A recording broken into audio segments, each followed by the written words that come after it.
यहाँ पर आपको ताज़ा तरीन अपडेट से आगाह करते चले, तालिबान अमन के लिए अमेरिका के शराकत दार हो सकते हैं। वज़ीर आज़म इमरान खान का अमेरिकी जरीदे को इंटरव्यू।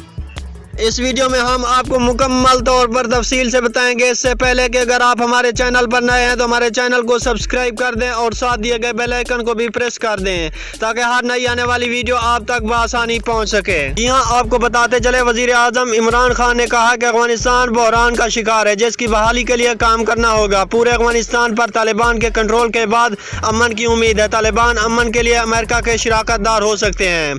अमेरिकी जरीदे न्यूज़ वीक को इंटरव्यू देते हुए वज़ीर आज़म इमरान खान ने कहा कि साबिक़ हुकूमतों की नाकामियों से अफगानिस्तान को इंसानी बहरान का सामना है, जबकि पुरअमन अफगानिस्तान पाकिस्तान के मफाद में है और अफगानिस्तान में अमन से तिजारत और तरक्याती मनसूबों के इम्कानात पैदा होंगे।